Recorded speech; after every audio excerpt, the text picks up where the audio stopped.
On this episode of Big Giant Heads. The judge is going through the paperwork like you've seen in a million movies. My lawyer, she said, "What were you thinking? You could go to jail." His parents had recently separated, and like him, the kids in these movies were struggling to understand this world-shattering event. But it was even more confusing when he first met his stepdad, Krozug, that he and his mom fought even more. Today we're doing a 35-year retrospective on the raw moments surrounding my parents' divorce and custody battle, told by the two OG Big Giant Heads themselves. But first, we need to get the facts from the 5-year-old David who was caught in the middle. With a little help from the 40-year-old David. Well, let's get into it. This one's called Krozug. One of the most fascinating stages in early childhood is the onset of autobiographical memories. For many kids, this happens between 3 and 6 years old. Before this stage, emotions are what connect one thought to another. Then comes familiarity, typically from the parents. These ambassadors of your life are the first and most stable ideas you can imagine. However, depending on the circumstances, other ideas can develop too. And it was around this time that a young boy named David noticed a lot of the movies he watched had unique family situations. His parents had recently separated, and like him, the kids in these movies were struggling to understand this world-shattering event. But they'd also be in the midst of a life-changing adventure. From helping a homeless alien, to outsmarting gangsters on a treasure hunt to save family homes, to finding yourself in a goblin maze. So it's no wonder that, when David's parents got divorced around the age he started to make memories, a few other ideas slipped into the picture.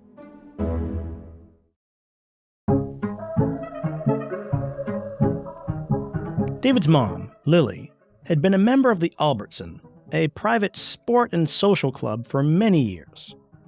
Lily was known around the club for her grace, candor, and 2 rambunctious kids, one of them being David, and the other his sister Sarah. Since the divorce, they lived with their father most of the year, only spending summers with their mom, who lived in another province with her new husband. Since his introduction, David couldn't remember a time when he and his sister had their mom all to themselves.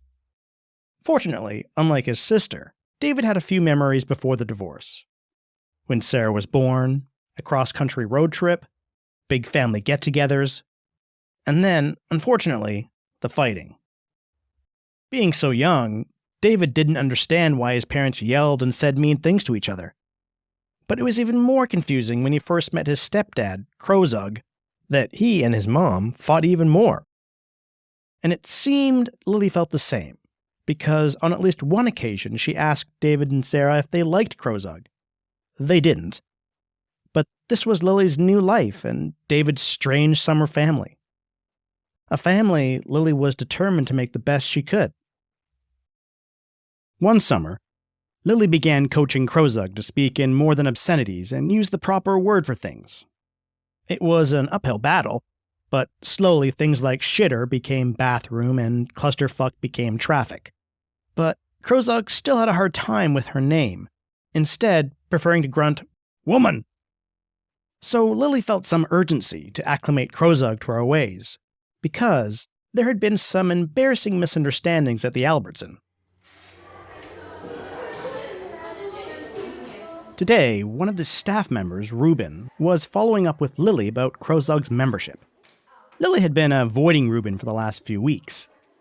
But now, Ruben had cornered her standing outside the change rooms while she waited for David and Krozug after a day at the club pool. Ruben was a short, well-groomed man who worked for the club longer than Lily could remember. He made up for his height with a precise and unyielding adherence to club policy. Lily knew what Ruben wanted to talk about, and in anticipation had done some research on the Albertsons website after Ruben suggested Krozug only be allowed in the club at certain times of the day, notably at night, as he described, when he could have the club all to himself. The website specifically says you provide programs and services for all members of the family, Lily said after Ruben brought up his suggested plan again. But Ruben, rarely flustered, wasn't taken aback by Lily's researched rebuttal. We mean more for all ages, genders, sexual orientations.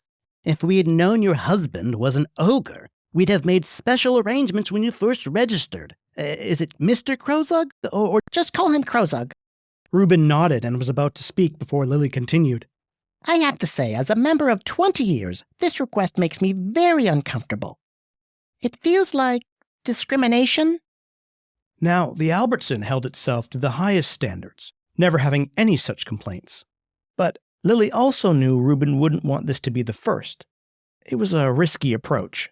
Lily, Reuben said, demanding her to meet his eyes. if by discrimination you mean asking him to leave his stone mallet, man smasher I believe he calls it, at home, then yes. The last time he brought it, he pummeled another member into a bloody pile of flesh and bone shards. We couldn't even identify the body until we found a tooth in the burlap sack of loot he keeps in his locker. Which, by the way, is where we found all the missing pool noodles.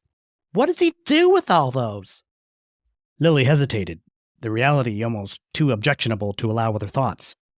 In any case, the membership committee agrees. Savage beatings resulting in unidentifiable remains is against our shared space, play safe code of conduct, and is definitely grounds for a disciplinary hearing with the two of you.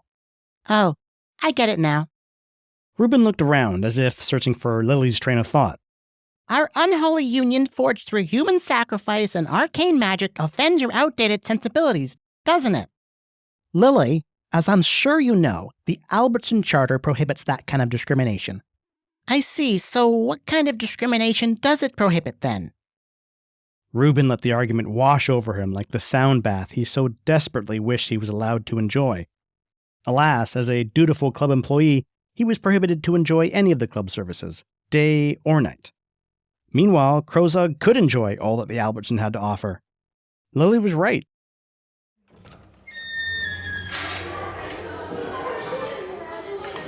Just then, David emerged from the change room. Crozug followed, awkwardly hunching through the human-sized door, naked, as usual, except for the bleached skulls that hung from a frayed rope he wore around his waist. Lily knew this was a violation of the club's decency code, but looked to David instead. David, how many times have I told you? Lily barked, noticing David's hair, still wet from the pool. You have to dry your hair.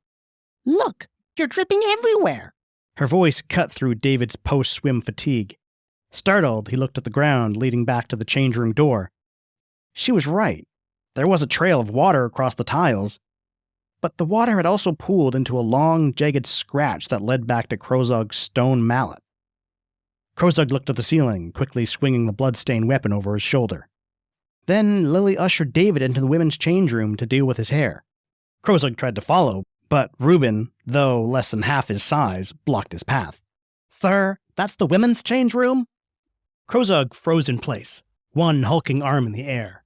Oh, Crozug can't fool Reuben, he chuckled. By the way, shitter clogged in change room. Then, looking away from Reuben, he continued under his breath. Man looks sick, like all mashed up, and hard to flush. He glanced back at Reuben, his eyes in shadow from his massive brow. Crozug, did you kill everyone and try to flush their mangled bodies down the toilet? Still blocking Crozug's path, and showing no fear with this accusation, Reuben suddenly noticed Crozug stiffen, as if some unseen force had taken a hold of him. But what Reuben couldn't know was that ogres have a special gland that reacts to misplaced authority. And in that moment, it activated, sending a surge of ogre adrenaline, through every throbbing vein in Crozug's towering body. In an instant, he stiffened his back, growing taller than Reuben had ever seen. Petrified, their eyes locked while Reuben tried to reach for his walkie-talkie. He could see his own comically distorted reflection in Crozug's beady, black, rage-filled eyes. But then, before he could call for help, he watched his body crumple into Crozug's massive closing fist. Raising Man Smasher into the air, he then arched, ready to hit. Crozug! Lily snapped. She stood firmly at the threshold of the women's change room, David safely behind her legs, hair dry. What are you doing? We are members here. Then Crozug carelessly released Reuben and hunched back to his regular size. Reuben dropped to the floor, limping over himself. Reuben is just trying to do his job. Then, possibly hearing his name, realizing he would live to work another day, Reuben slowly raised his bloodied head. Look, woman, Krozak said, gawking at Lily, his arms akimbo. He not dead. Yes, and I'm sure he's got more important things to do than sit around chatting with us. David followed close as Lily passed Reuben on the floor. Reuben took a labored breath, slightly more aware, clinging to life, barely noticing Lily bend down to his ear. Okay, you win. I'll talk to him about your night idea. David lingered a moment longer, letting his mom catch up to Krozak, who was dragging his mallet again. I think he's mean too, David whispered to Reuben. Then he ran to catch up to his mom as Krozak and her left the building. But Krozak picked her up and threw her over his shoulder, just beyond David's reach.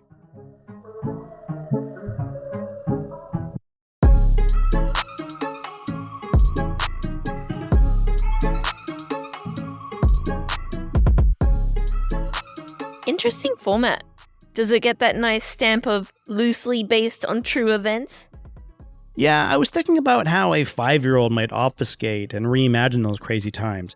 But now I wonder if this was the only way the now 40-year-old me could comfortably express those memories.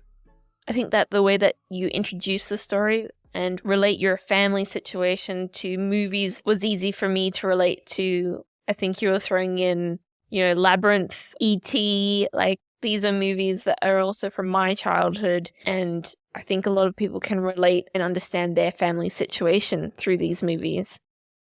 I think the mixing of the elements of what were important for me as a kid, these sci-fi fantasy themes that took you away and kind of took you on this great adventure and got you away from maybe some of the more serious themes that were going on through our childhoods was on point. So was it based on a particular event, the story? There was a country club that my mom was in, and there were incidents with my stepdad. So maybe just on behalf of the audience, did your mom ever move past Krozak in the end? Yes, she has a new husband now, and I think she's in a way better place. We all are. That's good to hear. And have you talked about Krozak with your mom? Yeah, she's heard the story. She said she found it hysterical, especially in contrast to the 2 other parts of this story, which are the more realistic versions. I'm actually curious about your family dynamic on the divorce side. I know your dad left your mom when you were 2, but your stepdad didn't come into the picture for a while. How was that dynamic? So my mom had custody, whereas your dad had custody of you and your sister.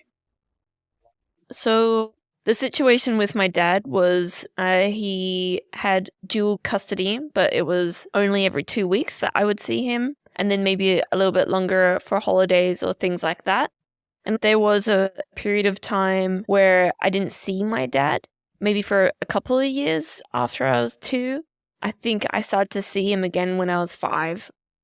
And I think I felt really closed off most of those years.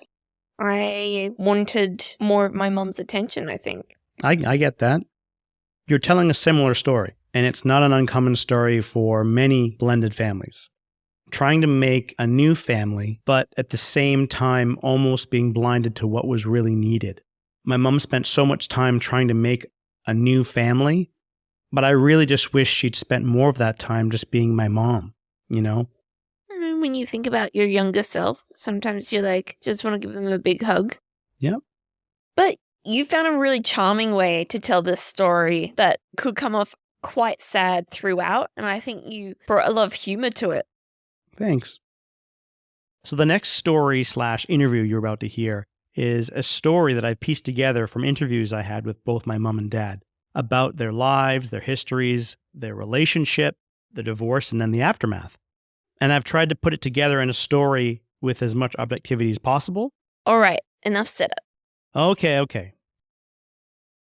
So you sent me that really nice email a few weeks ago, and I saved it in my notes because I thought it would be a great way to start this conversation. Would have been great to review the email. That way I would have been more prepared with my former thoughts. Don't worry about that. I'm going to read it right now. I was raised thinking that divorce happened to bad, ugly people. And so the shock of this happening to me was traumatic. I protected you both from all the ugliness of this, and I tried very hard to give you a normal life, surrounded by family and constant work. In 1987, I fought a fierce battle for custody, and I had to fly to Calgary to appear in court because your mom basically kidnapped you. It's all history, though. I was happiest when you were both happy. But it was still quite a ride. Looking back, I remember we were on a call to your mom, and you'd just come back from Calgary, and I asked you, so how did it go with mom? And the backstory to that is that I'd asked you to try and see if you could convince her to come back. So in a kind of last breath of hope. And you said, forget about it. She's not coming back. I'm going, where did you manage to have acceptance? So you accepted the situation way before I did. My mom and dad were not close to me. Mom was a very mean drunk. Dad was a very happy drunk. When I talked about them having parties at our house, they'd go to bed at 3 a.m. in the morning and wake up at 2 o'clock in the afternoon. Meanwhile, Laurie and I are having to get up and fend for ourselves. And I'm not being a martyr by any means, David. It was just a fact in my life growing up with alcoholic parents. I was the first kid in my entire family, going back to 1950s. And I was raised and put on a pedestal. None of them could speak English. So I learned to speak English maybe by the time I was 7 or 8. So I was the one who was given this incredible crown of glory. I felt like I could do anything. And those things go to your head. They'd instilled in me a sense of strength that was almost unconquerable. Unfortunately, many other people don't have that. And so it does spill over into comments of, you're an idiot. I know everything. And it's difficult to work in a relationship where you feel supremely strong and resolved about everything and anything that could possibly happen. You have the solution, and anyone else's opinion is less. And you stand to correct everything and anything. You will not be challenged, and you're unforgiving. I didn't have the strength or the emotional tools to deal with your dad's temperament. But I can tell you, David, I loved him with all my heart. Everything was pretty good. We had a dog and 2 kids. And we were, pretty happy. No, it doesn't mean we didn't have some problems. The job killed me. The job killed me. I always felt that I was always being reactive with your dad, meaning that everything was going along fine. He says this mean-spirited thing, and now I'm really upset. And now he's upset at me because I'm upset. And I probably didn't put my foot down or give him strong pushback with regards to his behavior. Partly because when my mother would behave badly towards me, because she was my mother, I felt that there was kind of like a limit to where I could go with, how dare you speak to me like that? That's my mother. My mother should be behaving motherly. My dad was an angry man and swore way too much in the most abusive, cursive language that would just make hair stand on end. He was in a country that he couldn't speak a damn word of English. He had a horrible job. He worked nights. He just was kind of tortured by his situation. He had no control over his situation. And he would take it out on all of us. And yet he provided for 5 kids. But God forbid anybody that crossed him. And I remember once saying to my mom, why the hell would you stay with him? She said, that's just the way it is. And so we just tolerated. I remember your dad had a tough day at work and coming in and just looking at me like something had happened. And I said, are you okay? And he says, do I look okay? And so I thought, okay. So I went back into the kitchen and I was cooking away and I'm feeling tense. I'm sure he's feeling tense. And I said, did anything happen at work today? If anything happened at work today, I would have told you.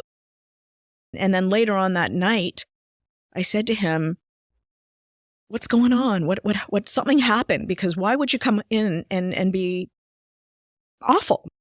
He didn't want to admit that he'd had a bad day at work because that would mean failure. And it wasn't failure. When I came back home one evening, as exhausted as I was, as horrible as the job had become, what you enjoyed was having piggyback rides.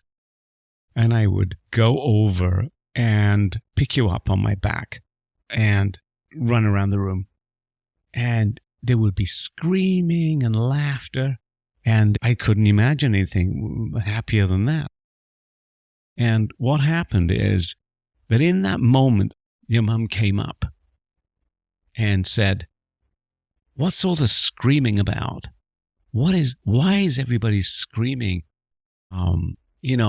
It's horrible. It was ugly. It was bad. I was so down on myself. I had no love for myself. I think to myself now, where was your head? Where was I? Again, I was kind of attracted to what was familiar to me. It was me and this kind of wall that seemed to grow and get worse and worse and worse. So I accepted that as going, okay, I need to do more. And it wasn't until maybe a few months later when I'd put you and Sarah to bed and I'd go over to the front window of the house and stand there wondering where she was. Later and later and later. And then when she did show up, I was out with friends. Okay. All right. But it seemed so horrible. It was all very, as an aside thing, it was secret. It was very, I did not know that she was completely unhappy. And maybe she was happy until a certain point. I'm not mad at myself for being with your dad because I was young and naive and inexperienced and just didn't have the emotional fortitude to really deal with stuff. And I don't think your dad was prepared for some of the baggage that I was bringing into our relationship either. Your dad came into my life at a time when I was just kind of starting to find my way. And then one day I'm at work and all of a sudden someone showed up with a package. And the package was, I was being served. And I went into the photocopy room and I sank to the floor when I saw that this was an application for divorce. The terminology is irreconcilable differences, nothing we can work out. So I said, I'm going back to Toronto. I can't deal with this. And I'm taking the kids with me. Are you okay with that? No, I'm not coming to Toronto. She says, oh, by the way, I found my own place. Could you come over and put up that Tiffany light fixture that we have in the living room? Because I'm taking that. I'm here trying to mind the kids, and you found your own place, and you want me to start helping you construct a new home for yourself here in Calgary. So in other words, for me, there was no sense of emotion. It was a total disconnectedness. It was like I was always watching a reaction to a situation that I had no control over anymore. Dad got transferred back to Toronto without telling me. Sarah stayed here and you went with Dad. And then we both agreed that this shouldn't be that way. So I got a good job in Toronto, found an apartment right away, and she did come back. I came back because your dad and I were talking, and we kind of thought that we would try and make a go of it, but it was only for a few weeks. And then she said, I want to get out of here. She really wanted a different kind of relationship. as I got into the relationship with his parents, his family, and their alcoholism, I never thought about it at the time, but sometimes subconsciously we're with people because it's familiar. For me, there was no other way to see life moving forward without you both being with me. Not necessarily with her, I understood that much, but I still needed the kids. At the time, I'm thinking, you could go to school for 1 year in Toronto and then for 1 year in Calgary. And so Dad kind of tentatively agreed. It was a temporary arrangement. She wanted to keep you in Calgary, and that was not acceptable to me at all. So you still must come back. Dad went into court saying that he was going for primary custody, and I didn't know he was doing that. So what happened was the judge stops the court proceedings and says, I'd like to have Mr. and Mrs. Fasulo come into my chambers. And he said, based on the files that I've read and the papers, I can see that you're both very good parents. But he says, I'm granting Mr. Fasulo primary custody of the children. I felt like I was invincible. It just strengthened my resolve to be, I've got this. I've conquered the divorce situation. I've got this under control. Nothing could go wrong. But still, I still had to send you back every year for 6 weeks. I remember calling him saying, I'm keeping the kids. You went against what you and I decided and what we discussed and what you agreed upon, what we agreed upon. And I said, shame on you. So that's when I said, you're not going back. I'm keeping you.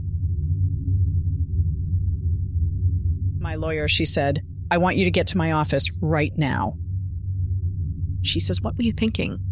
You could go to jail. You are going against the agreement. And the judge is going through the paperwork like you've seen in a million movies.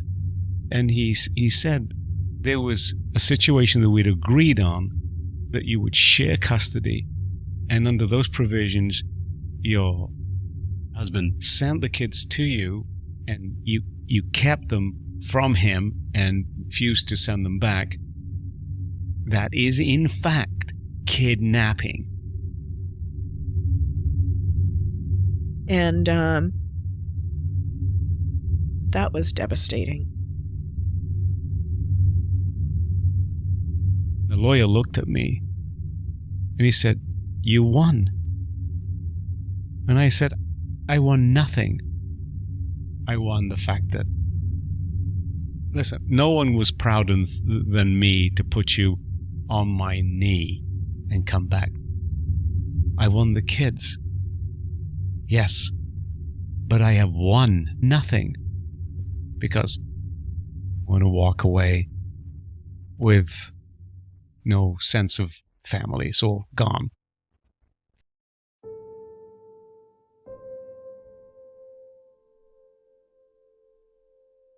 I think I was so upset with the whole situation with my parents, with their alcoholism and just the whole, I just needed to be away. I needed to emotionally detaching myself from all the crap that I had to go through.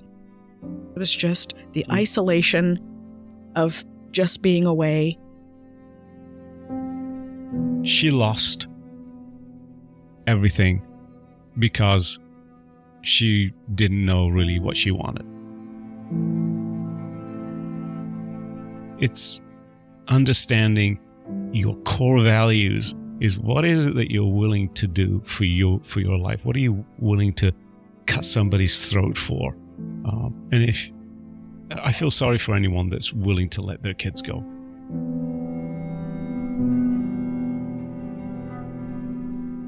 My biggest regret is not being with you and Sarah, and being a part of your lives on a day-to-day basis. You have grown up to be the most wonderful man. And, I can't take any credit for that.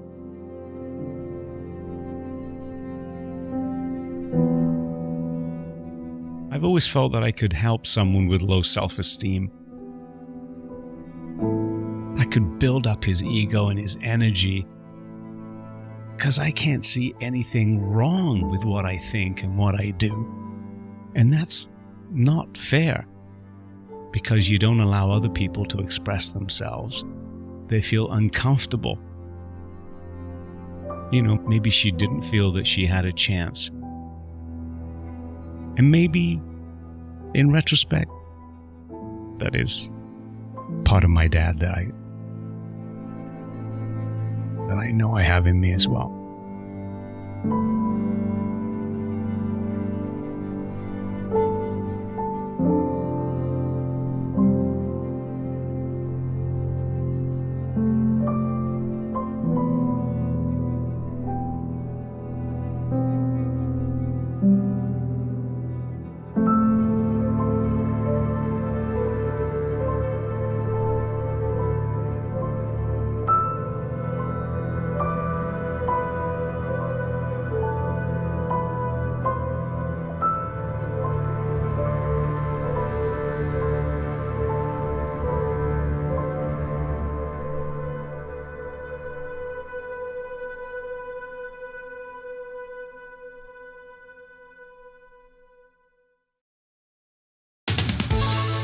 Big Giant Heads is written, produced, and hosted by me, David Fasulo. Megan Orr is my invaluable co-host and sounding board, and mother of our space baby and co-conspirator for these episodes.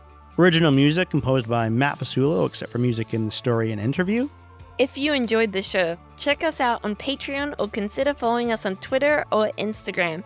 Search for Big Giant Heads on both platforms or grab the links through the website. Visit biggiantheadspodcast.com for all questions, comments, or inquiries. And that's episode 6. Thanks for listening.